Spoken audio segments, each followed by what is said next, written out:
This is the Football Radio Show Sunday Six Pack. Hello and welcome to the Sunday Six Pack, where we crack open 6 of the tastiest stories in the NFL. Cheers, brother. NFL draft just a few short days away, brother. Yeah, we're man. totally fired up. Hang out at footballradioshow.com on Thursday night because we're going to have a lot of cool stuff going down. First Number order of 6. business, Yep. our LA Rams. Woo. Hello. Don't believe everything that you read, but if you believe stuff that you see in the news, the Rams are 99.9% sure they're taking Jared Goff, bro. Are you cool with that? I am definitely cool with that. Obviously, both quarterbacks are impressive, man. Wentz would have been an awesome guy, the small town kid coming to Los Angeles, being the face of the franchise there. But it looks like it is going to be Goff, the dude from Cal, Northern Cal, bro. guy who went through Coming to SoCal, bro. He's going down the coast to join the Rams, be the face of the franchise there for Los Angeles. But, man, the productivity, I think, for Goff is one of the things, 26 passing records from Cal. It's not like anyone ever went to Cal, though, that was a decent quarterback or anything. But I think you might want to discount and double-check your stats there, Dave. All right, Case, we know that was Aaron Rodgers' school, man, and he lit it up there. I think that's the thing that tilts the scales in their favor. But again, we will not know until Roger Goodell calls that name on Thursday night. Woo! Number 5. All right, Casey, that leaves Carson Wentz speculatively left over, and the Eagles made a huge move to go up to the top there and get him. Yeah, dude, I'm not sure if the Eagles have a real plan here. In March, they made the deal with Miami to move from 13 to 8. Yeah. And then they dish a ton of picks to the Cleveland Browns to move up to number 2. But it's like, we don't even know who's going to be there, but we want that guy bad enough to give all these picks away. They got a ton of money tied up in Bradford. Yeah. Peterson brings in Chase Daniel, who I think is a quarterback on the rise. But that's a lot of cash, dude. And now they're going to have to pay 3 of those guys a bunch of money. Yeah, he comes from the Andy Reid school, obviously, of stockpiling the quarterback room full of talents, draft a quarterback every year, groom them. And, he's obviously looking to get productivity out of the position. They've spent enough on it, that is for sure.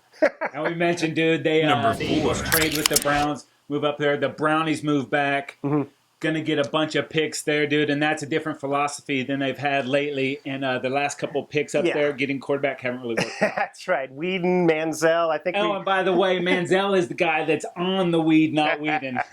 The Browns have a new front office, and they brought in the moneyball guys, and they are thinking that more picks is better than less picks, and they went ahead and followed that philosophy. They traded back off this. They grabbed a boatload of picks. They're going to stockpile talent on that team. They're going to go with RG3 at quarterback at this point. Yeah, dude, this guy was the number 2 overall pick just a couple years ago. He took the Skins to the playoffs when he was healthy, man. Rookie of the year. To sit out a little bit if he's healthy, man. Yeah. No, man. I'll take my chances with that. Get him to stay in the pocket, teach him how to play quarterback NFL style, protect himself, stay healthy. They've got themselves. And then if they want to grab a quarterback later on in the draft, even 8th overall, they could be the team that does that. So, I like what the Browns have done here. Number 3. All right, Casey, quarterbacks going 1 and 2. Are we talking about the possibility of another quarterback? Well, you just said in the top 10. Get one in. Jump the gun on that one. Who's really stoked about this, though, is Paxton Lynch. They thought maybe he would be at the tail end of the first round. Right. Now I could see this guy going in the top 10, man. These teams get desperate for quarterbacks. A lot of people want to move up and get one of those guys.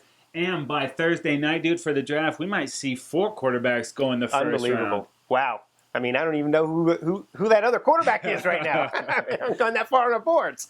Man, it's going to be interesting to watch. But if you don't have a quarterback, man, teams are desperate. Number 2. No doubt about it, man. All right, dude. We know that there's going to be a quarterback. We don't know for sure, but we think quarterbacks are going first and second. That leaves someone, San Diego Chargers, technically sitting with the first overall non-quarterback pick in the 2016 NFL draft. Yeah, and the Chargers actually were talking about trading back with the Eagles, so that is on the table for the Chargers too. But if they do stay there, obviously they're going to get the top guy on their draft board.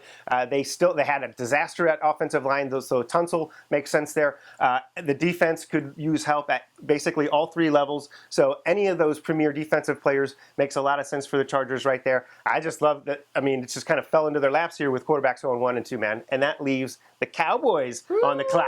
Man, there was a lot of stuff I would like to see happen with that pick. If you guys leave Ramsey for us, I could see the Cowboys getting some help on that back end there.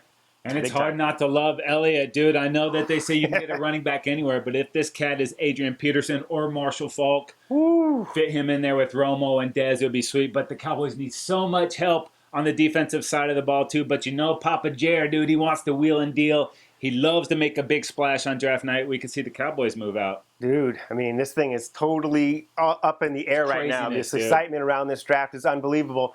And then, sure enough, more excitement as Number the Carolina Panthers release Wow. Josh Norman. He is now a Washington Redskin case. He's got a new home in the NFC East. Yeah, dude, this was bonkers when the news came out last week that the Panthers rescinded the franchise tag on him. You never see that happen, especially at such a coveted position I know. as defensive back. We know the guy handles his business on the field. We know he's had some trouble off the field with some of his Panther teammates. Yep. One with a little Superman thing on his shirt. Those guys got in a fight. But, Woo. yeah, the Panthers didn't try to hold on and squeeze a draft I know. pick I out would of somebody. I They would have just thought a let him go. trade would have been the logical thing here. Well, draft is coming up here. You just find a way to throw him into something and make a trade happen. And man, this was a knee-jerk reaction maybe. I don't know. Obviously, they didn't feel like they could get a long-term deal. They just wanted to move the guy out. Yeah, good news for Norman. You don't have to deal with Julio or Mike Evans That's the anymore. big guys. Bad news, you get to see my boy Dez and, Oh, yeah. Beckham. Odell Beckham, dude, and that is going to be a show. Obviously, they're going to have to control their emotions when they see each other. They're quite a match, those two. Oh, man, it is going to be awesome. You know what else is awesome?